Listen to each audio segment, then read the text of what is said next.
Have you ever considered buying tube lights or thinking about whether they're worth adding to your video kit? Well, in this video, we're going to dive into all the reasons why we think that this is the perfect light for every filmmaker. Tube lights have become more and more popular over the years. I remember back when the first ice light came out, or there were the quasar science tubes, and there were all these different lights kind of creating a unique lighting source, but it hadn't become mainstream. And nowadays, there are so many different companies in this space creating tube lights that it is A, brought down the overall cost of them, and B, it's really lifted up that level of quality that are coming out of these lights. Let's jump into how we have used these lights in our video production and give you some insights on how you can use them and why we love them. The number one way we use them is a hair light.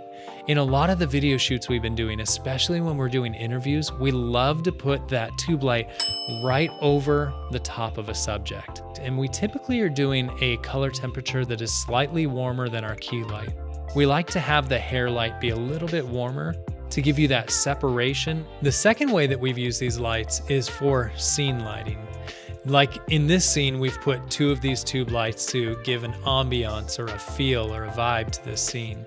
And so we really like that because they don't always have to be visible in the scene, but you can add some pops of color to give you color contrast in your scene. And so that's something that we really enjoy doing, especially for YouTube videos or online content. Which brings me to a quick tip I wanted to share.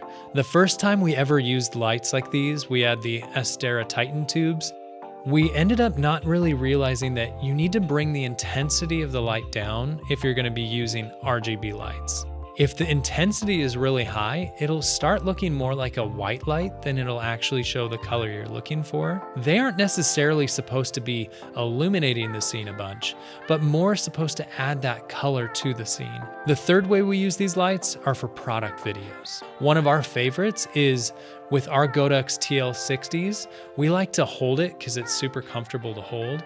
We will hold it and wave it over a product. So let's say there's a specific feature of a bag we want to highlight. We can slowly move it out of frame over that piece, and that's going to allow you to see the thing come into light, and it can go from dark to light, or it can just be already lit but bring a little more brightness, which is, for us filmmakers, a great tool. You want to be able to focus the viewer's eye to the part of the story that you're telling.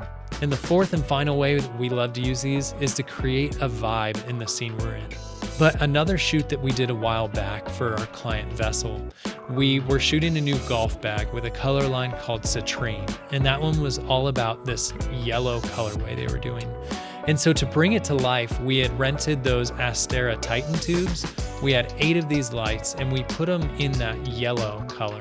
And it allowed us to do some really unique things that are honestly very similar to what music videos are doing, but product focused. But it enabled us to do something pretty unique for this bag and make that colorway pop when they were announcing it to their customers. So now let's dive into the tube lights that we actually purchased for our kit, which are right behind me. We bought the Godox TL60s. And the reason we bought these were for a few reasons. We bought them because we felt like they were a great bang for your buck. They were affordable, but had some good features. It came in a 2-light kit, so that's pretty functional. We got them in about the 2-foot size, which for us is gonna serve most of our needs very well. And overall, we just felt like they were gonna be a versatile asset for our kit. So that's why we bought them. And some of the other things that we love about it is they have an internal battery. And with these, you can kind of just toss them in the scene on some stands like they are behind us. You can lay them on the floor, you can fit them in some tight spaces and not have to worry about actually bringing power to it. They just last a good amount of time and we don't usually have to deal with charging them on a set. And if we're using it as a hair light, we actually have 2 lights, so we have one that's fully charged and waiting, and we have the other one over the talent, so if they did run out of battery, we had another one ready. If you'd like to have a more in-depth review of these Godox TL60 lights, leave a comment down below so that we can know that you actually want to learn about it. And for this last section, I want to give you some tips on lights you should consider. Let's start, of course, with the Godox TL60s. Because we have them and we've used them for a while, we can actually recommend them because we know that they work well. Since these lights came out, Aperture actually came out with their own Amaran brand, Amaran T2C lights, and they also have, I think, the T4C, which are the 4-foot version. One reason that they may be an advantage to you, or even better than these, is because of their Sidus Link app. One of the great tools they have for that RGB light is you can use your camera function to capture a color that you want to mimic, and those lights will match that. But not only that, the Sidus Link works with all the lights in the Aperture and Amaran system, which makes it really, really powerful, and a reason that I would consider buying that in the future as well. These last three I'm not going to go super in depth on. I just want to show you that there's other ones out there. So like the Nanlite Pavo tubes, I've seen many great reviews on YouTube about those. They seem a little bit more expensive, but the quality seems to be high. Another one are Quasar Science tubes, but they've been around and established for a long time, so it's a company you can trust.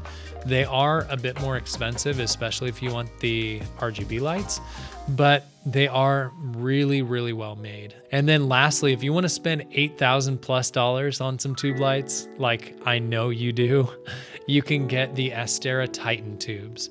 Essentially what it is it's an 8 light kit.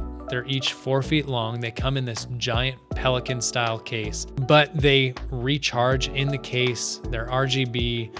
They have a module that can run all of them through Wi-Fi. It's a really powerful kit. I'm guessing most of you don't need those $8,000 lights.